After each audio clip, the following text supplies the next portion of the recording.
blind, nearly. You see cataracts on his eyes. Yeah. Don't you know who that is? No, don't know me.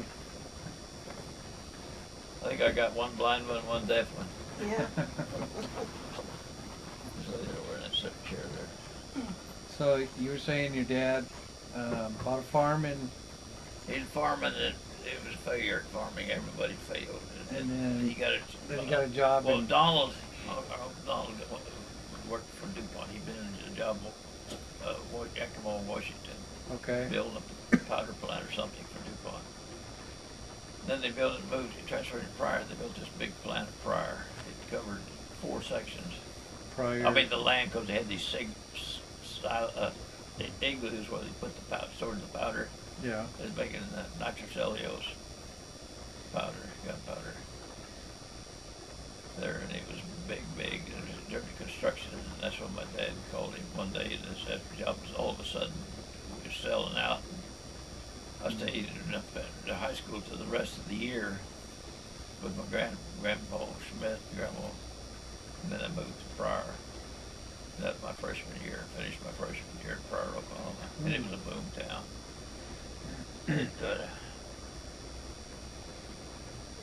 It was a town of 2,000 that went to 5,000. Because of DuPont.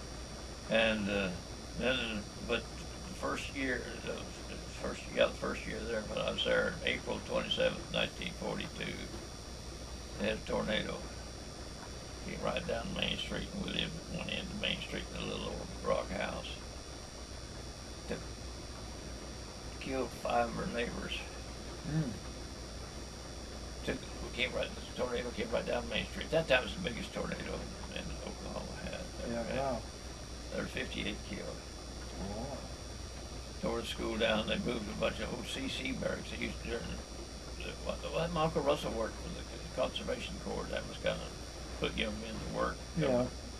Well, these barracks for them. They moved them in. That's the way I finished my school, high school. And, while I was in high school, I joined the reserve, the Air Corps Reserve, because I didn't think I'd like that infantry. Well, so I thought, well, I'm going to get in the Air Corps if I join the reserve. I was 17. Well, they had I was going through high school, and when I joined, it was my senior year, but I was extra young. But one year, my last year, done my senior year and my junior year the same year. I didn't like study halls, and the school system was terrible then because the Army got part of them and the defense plant actually got the others. And all we got was a bunch of old women, the great people that came back and filled in to teach school. And you can imagine what kind of education system.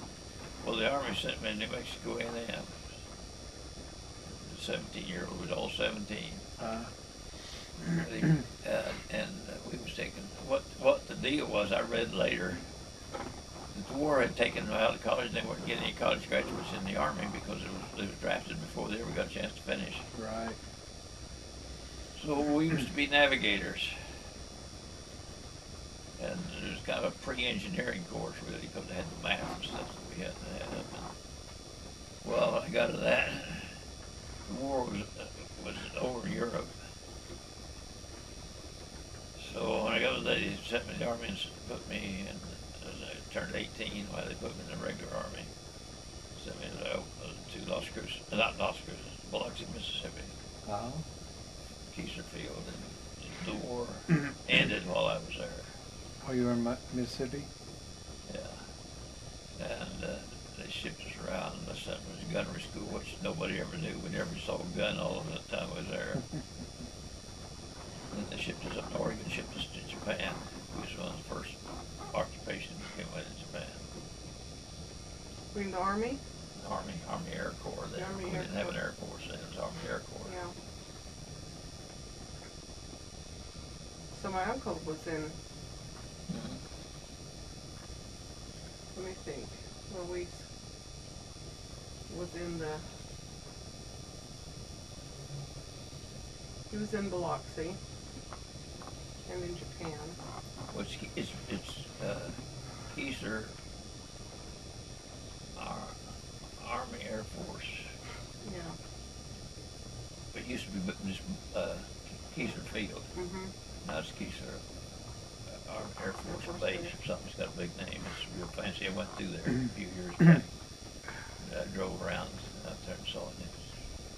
Never rated, not the same place. But we lived in barracks while we was there, and for windows you had a flap that you opened up on the hinge to the screen. Of course, it rained every day. I hit there on the 4th of July. Mm-hmm. And I think it rained every day. I was there. We'd just be soaking wet at night, and it was crawling on our belly in that white sand. We had heat rashes so bad that it sore, and the sand would rub into those little fatigue clothes, rub in that heat rash. Oh.